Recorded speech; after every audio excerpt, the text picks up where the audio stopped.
واقعہ حضرت خالد بن ولید رضی اللہ عنہ قسط نمبر 89 اپنا اسلامک اسٹوڈیو۔ اگلے روز مدینہ سے ایک اور تجربے کار جاسوس مسعود بن سہیل مکی پہنچ گیا۔ اس کے ساتھ فہد بن سامر تھا اور اس کی بیوی اینی بھی اس کے ساتھ تھی۔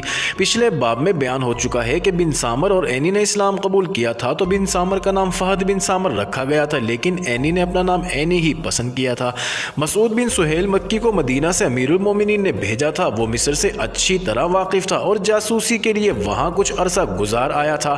فہد بن سامر مدینہ میں ہی تھا اور وہ رضاکارانہ مسعود کے ساتھ چلا گیا تھا۔ اسے کسی سے حکم لینے کی ضرورت نہیں تھی۔ اینی پیچھے اکیلی نہیں رہ سکتی تھی، اس لیے وہ بھی اس کے ساتھ چلی گئی۔ فہد بن سامر کو قبول اسلام کے بعد مدینہ میں رکھا گیا اور اس کا کچھ وظیفہ مقرر کر دیا گیا تھا، لیکن ابھی اسے کوئی کام نہیں دیا جا رہا تھا کیونکہ ابھی دیکھنا تھا کہ وہ قابل اعتماد بھی ہے یا نہیں۔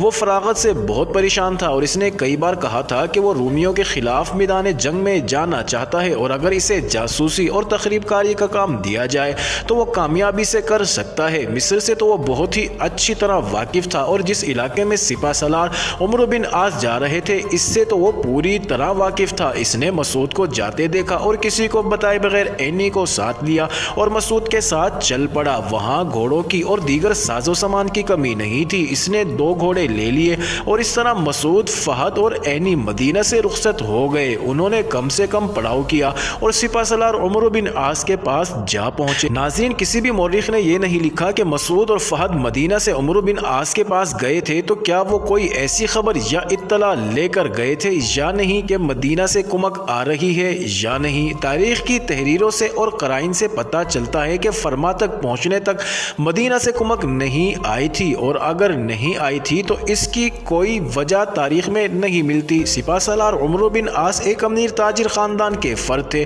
قبول اسلام سے پہلے وہ اکثر تجارت کے سلسلے میں مصر جاتے رہتے تھے، اور یہ واقعہ تو پہلے بیان ہو چکا ہے کہ انہوں نے ایک یہودی کی جان بچائی تھی اور وہ عمر بن عاص کو مصر کے دارالحکومت اسکندریہ لے گیا تھا۔ اسکندریہ کی شان و شوکت، جاہ و جلال اور شاہانہ رونقیں دیکھ کر عمر بن عاص ایسے متاثر ہوئے تھے کہ مصر ان کے ذہن میں نقوش ہو کے رہ گیا تھا۔ وہ مصر سے اور خصوصاً شمالی مصر سے تھے کلی واقفیت رکھتے تھے، مصر کے لوگوں کو بھی وہ جانتے تھے۔ پھر انہوں نے اسلام قبول کیا اور شام اور فلسطین میں فن حرب و ضرب اور سپہ سالاری کا نیا ریکارڈ قائم کیا، اور پھر امیر المومنین حضرت عمر رضی اللہ عنہ کو قائل کرنے لگے کہ مصر ہر قیمت پر سلطنت اسلامیہ میں شامل ہونا چاہیے اور مصر پر فوج کشی کی قیادت انہیں دی جائے۔ آخر انہیں اجازت مل گئی۔ وہ مصر سے واقف تھے لیکن پھر بھی انہیں جاسوسوں کی ضرورت تھی۔ مصر پر فوج کشی سے پہلے وہ اپنے طور پر مصر جاسوس بھیجتے رہتے تھے، اور انہوں نے قبطی عیسائیوں کے اسقف اعظم بنیامین کے ساتھ بھی اپنے جاسوسوں کے ذریعے رابطہ قائم کر لیا تھا۔ اب مسعود اور حدید جیسے جاسوس جو بڑے ہی دلیر، چھاپا اور تخریب کار بھی تھے ان تک پہنچ گئے تو انہیں جاسوسی کا مسئلہ خوش اسلوبی سے حل ہوتا نظر آنے لگا۔ عمر بن عاص ان دونوں کی ذہانت اور کارکردگی سے پوری طرح آشنا تھے۔ فہد بن سامر ان کے لیے بالکل ہی نیا آدمی تھا۔ مسعود نے انہیں فہد کے متعلق بتایا اور فہد نے اپنے جذبات کا اظہار کیا تو عمر بن عاص مطمئن ہو گئے۔ وہ دعویٰ کرتا تھا کہ جتنی کامیاب جاسوسی اور تخریب کاری وہ کر سکتا ہے اتنا کوئی عربی جاسوس نہیں کر سکتا۔ سپہ سالار عمر بن عاص نے اپنے ماتحت سالاروں کو پاس بٹھا کر ان تینوں جاسوسوں کو صورتحال تفصیل سے بتائی۔ انہوں نے کہا کہ فرما تک ان کے جاسوس ہو آئے ہیں اور انہوں نے بتایا ہے کہ فرما میں رومی فوج کی تعداد ہمارے لشکر سے دگنی ہے۔ عمر بن عاص نے مزید وضاحت یا تصدیق کے لیے مسعود بن سہیل مکی کو فرما بھیج دیا تھا۔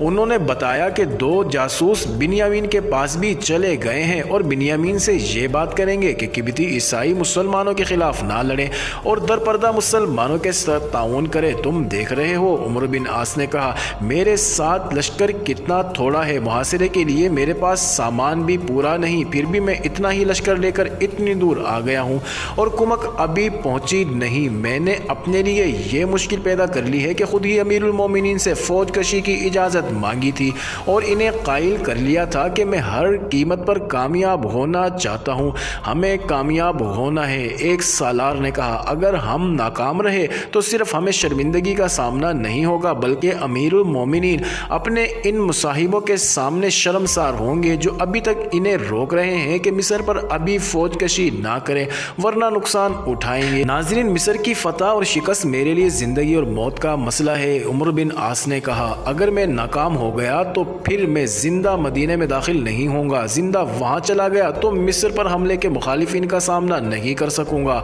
جن میں بزرگ صحابی حضرت عثمان بن عفان رضی اللہ عنہ بھی شامل ہے۔ وہ کہیں گے کہ ہم نے تمہیں روکا نہیں تھا کہ ایسا نہ کرو، تم سب دیکھ رہے ہو کہ ہم اتنی دور نکل آئے ہیں کہ ہمارے پاس رسد کا کوئی انتظام نہیں۔ میں اللہ کے نام پر آیا ہوں اور اس یقین کے ساتھ آیا ہوں کہ اللہ مدد کرے گا، شرط یہ ہے کہ ارادہ مضبوط اور نیک ہو، ہمارے لیے کوئی نہ کوئی راستہ کھل جائے گا۔ کیا آپ نے کوئی راستہ سوچا ہے؟ فہد بن سامر نے پوچھا۔ ہاں سوچا ہے، عمرو بن عاص نے کہا، اور یہ راستہ تم اور حدید کھول سکتے ہو۔ سب سے پہلے ہمیں رسد چاہیے، اناج اور مویشی۔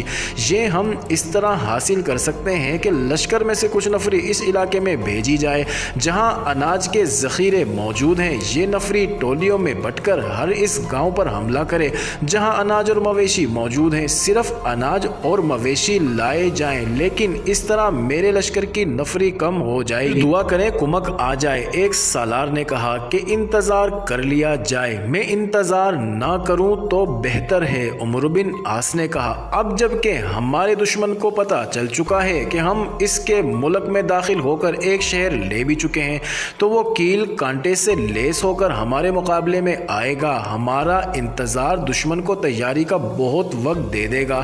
میں ایک اور ذریعہ پیدا کر سکتا ہوں۔ معروف یورپی تاریخ نویس بٹلر نے یہ ذریعہ تفصیل سے لکھا ہے اور مسلمان تاریخ دانوں نے بھی اسے اچھی طرح واضح کیا ہے۔ ذریعہ یہ تھا کہ جہاں یہ صحرا ختم ہونا شروع ہوتا تھا وہاں سے سبزہ زار کا آغاز ہوتا تھا۔ اس درمیانی علاقے میں آبادیوں سے دور دور بدو قبائل رہتے تھے جو کسی حد تک خانہ بدوش تھے۔ وہ ظاہری طور پر عیسائی تھے، لیکن عیسائیت میں انہوں نے کچھ اپنے عقائد اور توہمات شامل کر رکھے تھے۔ ان کی اپنی ایک معاشرت تھی اور ان کے متعلق کوئی شک و شبہ نہ تھا کہ وہ خون خوار قسم کے جنگجو تھے اور فن حرب و ضرب کو بھی سمجھتے تھے۔ سپہ سالار عمرو بن عاص نے یوں سوچا تھا کہ یہ بدو قبائل ہاتھ میں آ جائیں تو انہیں ساتھ ملا کر اناج اور مویشیوں کی فراہمی کا کام ان کے سپرد کیا جائے تو وہ خوش اسلوبی سے کر لیں گے۔ مویشیوں سے مراد بھیڑ، بکری، گائیں اور اونٹ تھا، انہیں ذبح کر کے لشکر کو کھلانا تھا۔ سپہ سالار عمرو بن عاص نے جو ہی ان بدو قبائل کا ذکر کیا تو فہد بن سامر چونک پڑا اور ایک ہاتھ اٹھا کر سپہ سالار کو چپ کرا دیا۔ لگتا تھا کہ اسے کوئی بات یاد آ گئی ہے۔ سپہ سالار فہد بن سامر نے کہا، آپ نے ٹھیک کہا ہے کہ ارادہ نیک ہو اور اس میں خوشنودی اللہ کی ہو تو کوئی نہ کوئی راستہ نکل آتا ہے۔ میں رومی فوج میں ان علاقوں میں رہا ہوں اور ان لوگوں کے رسم و رواج اور مذہبی عقائد سے واقف ہوں۔ 5 دنوں بعد چاند کی تیسری تاریخ ہوگی۔ اس موسم میں سال میں ایک بار چاند کی تیسری تاریخ کی رات یہ لوگ ایک تقریب بنایا کرتے ہیں۔ میں اور حدید اس رات وہاں جائیں گے۔ مقوقس اور رومیوں کا مشہور و معروف جنرل اطرابون اسکندریہ میں تھا۔ انہیں ان کے جاسوس روز بروز کی اطلاع پہنچا رہے تھے۔ جاسوس نے انہیں بتا دیا تھا کہ مسلمانوں کی نفری بہت تھوڑی ہے اور کمک کا دور دور تک نام و نشان نہیں۔ مقوقس نے پہلے ہی کہہ دیا تھا کہ وہ مسلمانوں کے لشکر کو تھوڑی سی لڑائی میں ہی ختم کر دے گا اور یہ لشکر لڑائی سے پہلے ہی بھوک سے مر جائے گا اور کہے گا کہ کھانے کے لیے کچھ دے دو۔ اس کے جاسوسوں نے اسے یہ بھی بتایا تھا کہ مسلمانوں کے ساتھ رسد بہت کم ہے جو فرما پہنچنے تک پوری نہیں ہوگی۔